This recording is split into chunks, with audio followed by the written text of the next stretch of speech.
আসসালামু আলাইকুম রহমতুল্লাহি অবরকাতুহ। সম্মানিত দর্শক, জাতির উদ্দেশ্যে ডক্টর মোহাম্মদ ইউনূস যে ভাষণ দিয়েছেন সেখানে তিনি নির্বাচনের একটা সুনির্দিষ্ট রোডম্যাপ ঘোষণা করেছেন।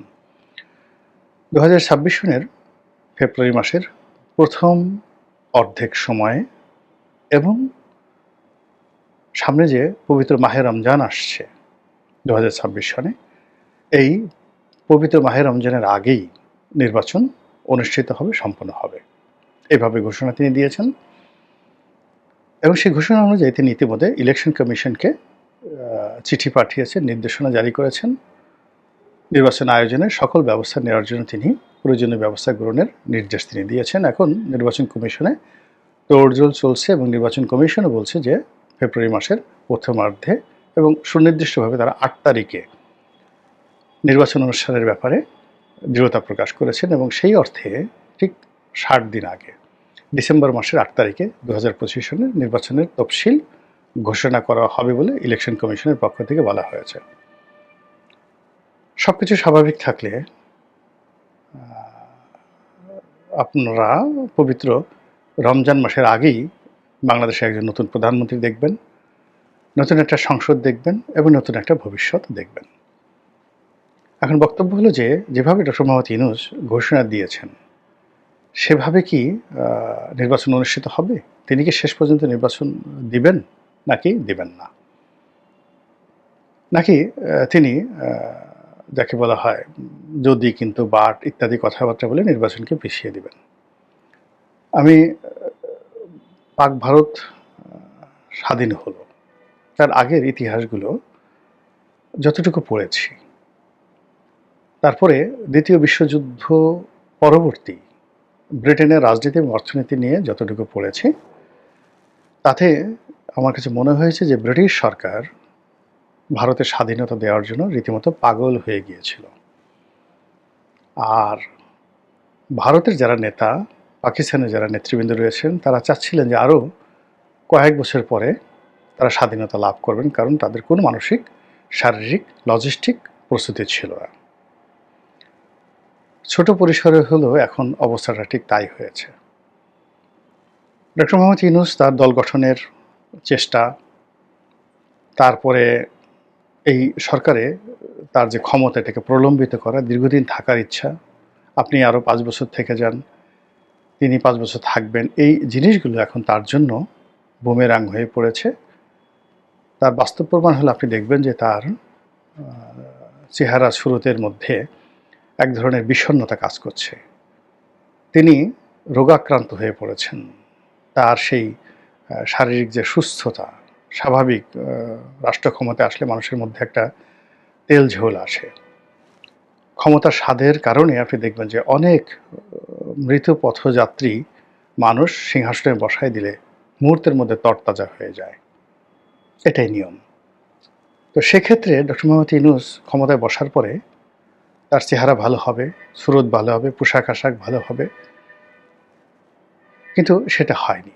বরং তিনি আরও শীর্ণ হয়ে গেছেন, তার পোশাক জীর্ণ হয়ে গেছে এবং তার যে জামা কাপড়, জুতো, মানে এর কোনো কিছুর মধ্যে আপনি রাষ্ট্র ক্ষমতার কোনো কিছু দেখতে পাবেন না। বরং এখানে এক ধরনের হতাশা আমি দেখতে পাচ্ছি ব্যক্তিগতভাবে।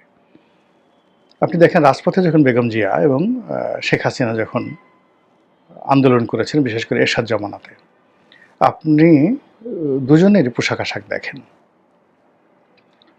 একেবারে সাধারণ শাড়ি, কোনো রকম মেকআপ নেই, কোনো রকম গেট আপ নেই, কোনো রকম লিপস্টিক থেকে শুরু করে কিচ্ছু নেই দুজনেরই। মানে মতিয়া চৌধুরী সারা জীবন যে কাজটি করেছেন ঠিক ওইরকমই একটা পোর্ট্রেট ছিল বেগম খালেদা জিয়ার এবং বেগম শেখ হাসিনার। কিন্তু যেই মুহূর্তে তারা প্রধানমন্ত্রী হয়েছেন, রাষ্ট্র ক্ষমতায় গিয়েছেন, তাদের হেয়ার স্টাইল পরিবর্তন হয়েছে, গলার মালা পরিবর্তন হয়েছে, শাড়ি পরিবর্তন হয়েছে, আলতা, স্নো, পাউডার থেকে মেকআপ, গেট আপ, এভরিথিং পরিবর্তন হয়ে গেছে।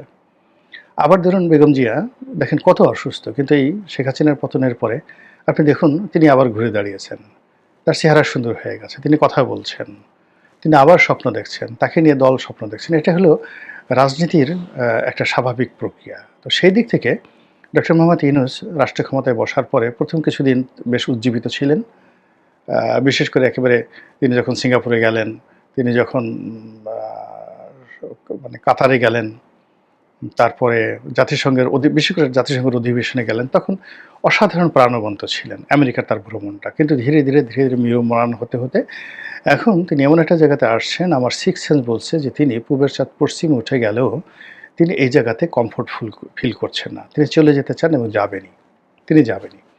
এবং যাওয়ার জন্য তাকে নির্বাচন দিতে হবে, আর নির্বাচন দেওয়ার জন্য তার যে সেফ এক্সিট, সেই সেফ এক্সিটের জন্য বিএনপি হলো তার জন্য সবচেয়ে নির্ভরযোগ্য প্রতিষ্ঠান, এবং সেই বিএনপির সাথে তার সেই জিনিসটা হয়ে গেছে বলে আমরা মনে করি।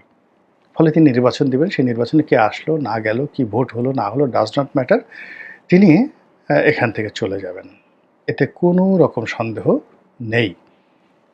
এখন যারা এটা নিয়ে সন্দেহ করেন এটা হবে না, না হবে, সেটা একটা ভিন্ন প্রসঙ্গ। আমার যেটা সেন্স সেটা হলো, আমি যেটা মনে করছি যে আমি গত 11 মাস ধরেই ওনার সমালোচনা করে আসছিলাম, তার কাজের সমালোচনা করে আসলাম, এবং আমার কাছে মনে হয়েছে তিনি ক্ষমতায় থাকতে চান। কিন্তু সার্বিক পরিস্থিতিতে ক্ষমতায় থাকার জন্য যে ধরনের এলিমেন্টগুলো দরকার, এটা তার কোনোটাই ফেভারেবল হয়নি। এখন জামাতের সাথে তার বন্ধুত্ব নষ্ট, এনসিপির সাথে তার বিশ্বাসযোগ্যতা নষ্ট, তার সহকর্মী যারা রয়েছেন তাদের সঙ্গে তার যে খুব বেশি সম্পর্ক রয়েছে, নট লাইক দ্যাট, ওরকম নেই।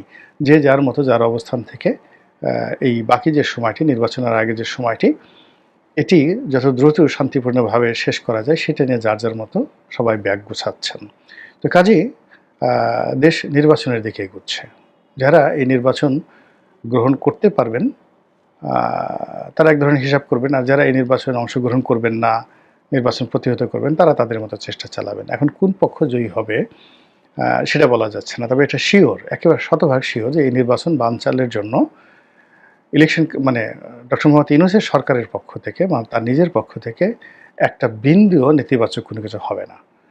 বরং উল্টো যেটা হবে, যদি কোনো কারণে তৃতীয় পক্ষ, চতুর্থ পক্ষ, পঞ্চম পক্ষ এখানে জড়িয়ে যায় এবং নির্বাচন বানচাল পেছানোর বা অন্য কোনো রকম দীর্ঘায়িত করার কোনো চেষ্টা করা হয়, তো doctor Yunus will be the first man. তিনি নিজেকে এখান থেকে গুটিয়ে নেবেন, পদত্যাগ করবেন, দেশ ছেড়ে চলে যাবেন, কিন্তু নির্বাচন প্রলম্বিত করে তিনি পুনরায় ক্ষমতায় থাকবেন, এটা আমার সিক্স সেন্স বলছে না। তো কাজেই নির্বাচন, যদি ডক্টর মোহাম্মদ ইউনূস থাকেন, এইভাবে থাকে নির্বাচন হচ্ছে। এখন সেই নির্বাচন কি 2024-এর মতো হবে, একতরফা হবে? সেই নির্বাচনে কি কেবলই মাত্র বিএনপি অংশগ্রহণ করবে, অন্যরা করবে না? কিংবা শেষ মুহূর্তে এসে বিএনপি বলল যে আমি নির্বাচন করব না, নির্বাচন ভণ্ডুল হয়ে গেল? এটা, এই যে বাকি যে জিনিসগুলো বললাম, অলক্ষণে এবং কুলক্ষণে যে ঘটনাগুলো, সেটা দ্বিতীয় অপশন, তৃতীয় অপশন। ফার্স্ট অপশন হলো এখন পর্যন্ত, আজকে দিন পর্যন্ত যেভাবে সব কিছু চলছে তাতে নির্বাচনের ট্রেন্ডটা চালু হয়ে গেছে। অনেক হয়তো বলতে পারেন যে আপনি কি করবেন? আপনি কি জামাতে যাবেন? বিএনপিকে আপনাকে মনোনয়ন দেবে? নাকি স্বতন্ত্র ইলেকশন করবেন? অথবা আওয়ামী লীগ যদি আসে, আপনি কি আবার আওয়ামী লীগের মনোনয়ন নেবেন? বিশ্বাস করেন, 2024 সনের আগস্ট মাসের 8 তারিখ থেকেই আমি সিদ্ধান্ত নিয়েছি যে এবারের নির্বাচনে আমি অংশগ্রহণ করব না। যদি সব দল অংশগ্রহণ করে, সুন্দর একটা পরিবেশ হয়, এবং আমি যে দলে আছি সেই দল যদি মনে করে, তখন একটা ভিন্ন প্রসঙ্গ। কিন্তু ইন জেনারেল 99% অবস্থা হলো যে আমি ইলেকশন করতেছি না এই বছর। তো কাজে যারা নিজেদেরকে খুব মনে করেন যে ক্ষমতালোভী মনে করেন, বা মনে করেন যে যারা এই বাংলাদেশে রাজনীতি করে, কথাবার্তা বলে, সবারই স্বার্থ আছে, কেউ উপদেষ্টা হতে চায়, কেউ ইলেকশন করতে চায়, তারা হয়তো এই জিনিসটা বুঝতে পারবেন না। আমি 2014 সনে আওয়ামী লীগের রাজনীতির একেবারে অন্দরমহলের লোক ছিলাম, কিন্তু নমিনেশন চাইনি। জেলে যে গেছি এটা ইন্টারনাল। আপনি ধরেন বিএনপির জমানাতে অনেকে, তো বিএনপি নেতারা, এমপিরা, মন্ত্রীরা জেলে গেছেন, does not matter.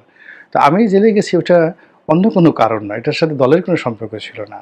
I had a fight, আমার সঙ্গে এটা ফাইট হলো, এবং সেই ফাইট হলো সালমান এফ রহমান সাহেবের সঙ্গে।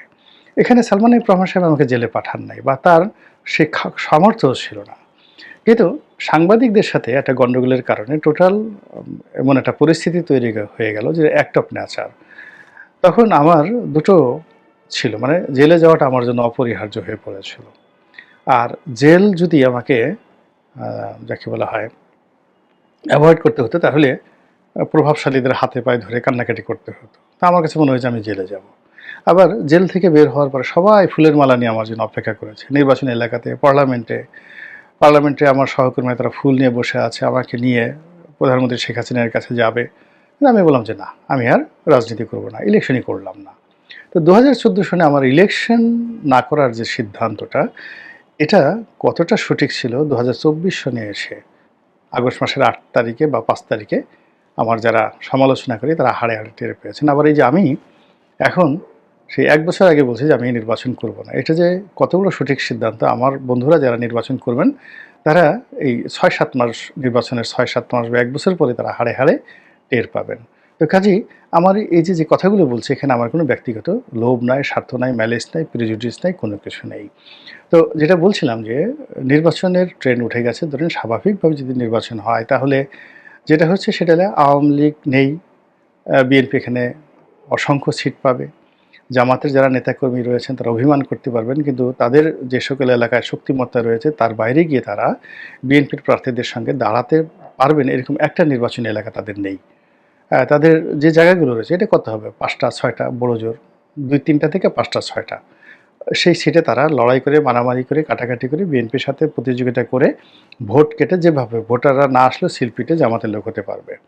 তো জামাত আর এর বাইরে বিএনপির প্রার্থীরা আসবে, আর বিএনপির বিদ্রোহী প্রার্থীরা আসবে, স্বতন্ত্র এবং বিদ্রোহী, তাও বিএনপির লোক। আওয়ামী লীগের কোনো লোক স্বতন্ত্র এখানে আসতে পারবে না, দাঁড়াতেই পারবে না। তাহলে আসলে আগামীতে যে সংসদটা হচ্ছে বা নির্বাচনটা হচ্ছে, এখানে অ্যাবসলিউটলি ব্রুট মেজরিটি থাকবে বিএনপি এবং তাদের যারা বিদ্রোহী প্রার্থী, শক্তিশালী বিদ্রোহী প্রার্থী। ফলে আগামীতে যে ফাইটটা হবে বিএনপি ভার্সেস বিএনপি, নট এখানে জামাত কোনো ফ্যাক্টরি হবে না। 2 নম্বর হলো যে প্রধানমন্ত্রী হবেন তারেক রহমান সাহেব, এবং তারেক রহমান সাহেব নির্বাচনের পরে আসবেন এবং এই জাতীয় ঈদগাহ ময়দানে তিনি প্রধানমন্ত্রী হিসাবে এই প্রথম ঈদের জামাতে তিনি অংশগ্রহণ করবেন, এবং সেইটা দিন খুব বেশি নয়। এখন বক্তব্যটা হলো যে স্পষ্টতই বুঝতে পারছেন যে এটা একটা ব্রুট মেজরিটির সরকার হবে, একটা ভূমিধস বিজয় হবে, যে বিজয়ে সিল পিটানো ছাড়া ব্যালট বাক্স ভরা যাবে না। এর কারণ হলো একক নির্বাচনে প্রার্থীদের মধ্যে প্রতিযোগিতা না থাকলে জনগণ ভোট কেন্দ্রে আসে না, এবং ভোট কেন্দ্রে না আসলে এখানে 2% 3% ভোট কেন্দ্রে ভোট কালেক্ট হবে, বাকি ভোট মোটামুটি সিল পিটিয়ে সেখানে ভরতে হবে। তো এরকম একটা সিল পিটানো নির্বাচন, এবং সেই নির্বাচনে বিএনপির লোক যদি থাকে, ধানের শেষ প্রতীক যদি থাকে 160টি, বাকি দেখা গেল 120টি সিট থাকবে বিএনপির বিদ্রোহী প্রার্থী। তো বিদ্রোহী প্রার্থী ভার্সেস বিএনপির প্রার্থী, এরা সংসদে মারামারি করবে, সংসদের বাইরে মারামারি করবে, তারেক রহমান সাহেবকে রিসিভ করতে গিয়ে সেখানে মারামারি করবে। এয়ারপোর্টে যখন তারেক রহমান সাহেব যাবে, পুরো এয়ারপোর্ট রোডে রক্ত গঙ্গা বয়ে যাবে নেতাকে দেখানোর জন্য। পরে তাকে এয়ারপোর্ট থেকে হেলিকপ্টারে তার বাসায় আসতে হবে, তিনি সেখান থেকে আসতে পারবেন না। আবার তিনি এই যে জাতীয় ঈদগাহ ময়দানে আসবেন, আমি বললাম যে তার সহজভাবে, এখানে ওই যে নেতারা যারা স্বতন্ত্র হয়েছে তারা দলে ঢুকতে চাইবে, তারা নেতার কাছে যেতে চাইবে, আর যারা আছে তারা তাদেরকে ঢুকতে দেবে না। থানা পুলিশ প্রশাসন বাইরে বসে বসে তামসা দেখবে। এবং সেই অবস্থাতে ঈদের দিন ভবিষ্যৎ প্রধানমন্ত্রী তারেক রহমান সাহেবের ঈদ করাটা কতটা কঠিন হবে, কতটা যাকে বলা হয় বাস্তব হবে, এবং কতটা সম্ভব হবে, এবং এই বিষয়গুলো যখন আমি চিন্তা করি তখন আমার কাছে রীতিমতো শরীরে গা কাটা দিয়ে ওঠে। মহান আল্লাহ আমাদের সবাইকে হেদায়েত দান করুন এবং হেফাজত করুন। আসসালামু আলাইকুম ওয়া রাহমাতুল্লাহি ওয়া বারাকাতুহু।